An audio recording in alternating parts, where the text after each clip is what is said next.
Well, welcome back. Today, I'm going to do what I should have done the first time, but I'm taking you guys along with me into this Genesis coupe project. Now, I'll have you know, I rebuilt this engine once before. It made it 5 years on 30 pounds of boost with that turbo. That's crazy. Unopened, bone stock. It's just a stock 2.0. That's 2010 Genesis, so it's BK1. Made it 5 years before it finally bit the dust and cracked a few pistons. That time I didn't put it on camera, but I pulled the engine out, completely rebuilt the thing, new rod bearings, main bearings, ARP head studs, new pistons, new rings, honed the cylinders, had the block checked, had the head decked, the whole nine. I threw it back together. I put about 2,000 miles on it.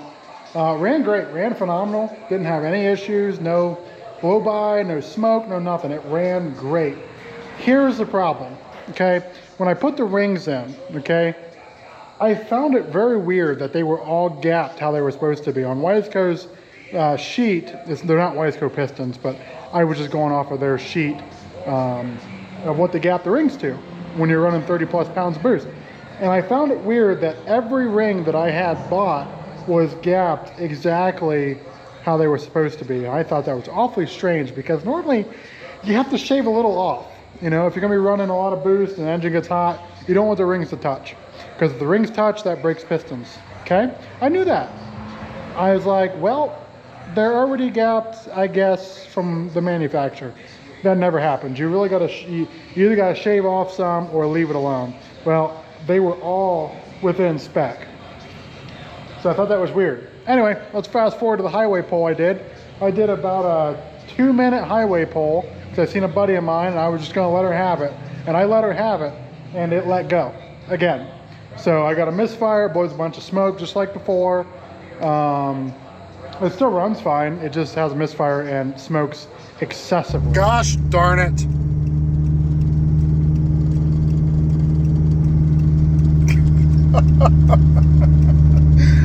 Oh, damn it. Out the exhaust. So, the engine's got to come back out. That's where you guys come in to watch. You kick your feet up, get your chips and your dip, and your drink, of course. And I'm going to put you guys on a time lapse, and I'm going to see if I can get this engine out and possibly on this stand right here tonight. It is currently, let's check, time check, 5:27 in the evening, or afternoon, evening. When does it become evening? Who knows? Anyway, so yeah, I'm gonna do a time lapse. I've already got some things taken out. I took out the radiator fan and I got the coolant drained already. I gotta drain oil, but I'll probably drain the oil after it's out. But yeah, I gotta unhook the wiring and get the motor mounts out, and I got the rest of the radiator out. And I'm hoping not to have a mess all over the floor. I hate that.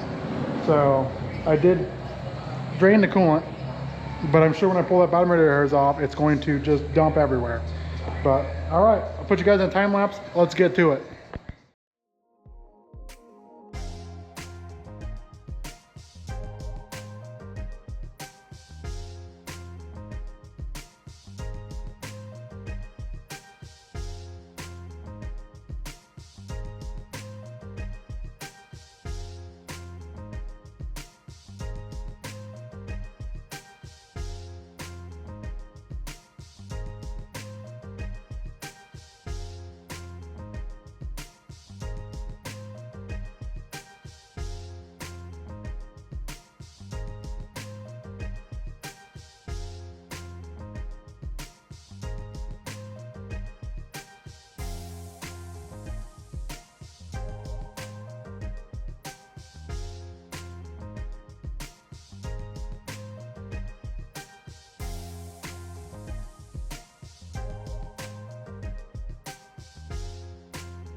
out a bolt.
GoPro's on 10%, of course, but there you have it.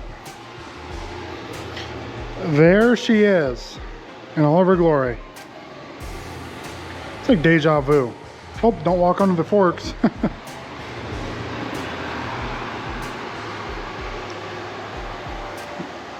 I just want to have a conversation with the engineering department at Hyundai when they made this car. You can't get the starter out with the motor mount on. You just can't. It's impossible. I mean, I can't get the damn light to stick, you son of a bitch. I could just hold it. There you go. Yeah, you can't get the starter out. They give you a little hole here, like a glimmer of hope. Forget it. This GoPro complains more than a woman. It said it was too hot. Anyway, here she is. Time check, 7:10. I had to let the GoPro cool down, no excuses. I took the AC compressor off because I still have a full charge of Freon refrigerant, and I didn't want to open it back up. By the way, they say, oh, you can't vent it off into the atmosphere, you know, it burns through the ozone layer. Well, what if your car's blown up? And I don't have an AC machine. I mean, I've got that AC machine, but that's a portable air conditioner. It's a little different. Anyway, I don't want to open that up and then get it recharged because I'm cheap. And I wish I had a electric ratchet. That'd be fantastic. But I don't, okay? Because they're expensive. Even though I'm about to throw $710 worth of pistons in this thing. But anyway, that's gonna be it for this video. I hope you guys enjoyed it. I'll never sell this car. I will rebuild this engine 455,000 times before I sell it. It's just a lot of fun to me, and now I've already been inside this engine. It's really simple, and I can't stress this enough. You guys with your projects, just get out there and do it. Out there and do it. I don't want to take this engine out. I did not. I don't even want to rebuild it. But guess what? There's a burning passion of fulfilling my dreams, and you just got to put the work in, okay?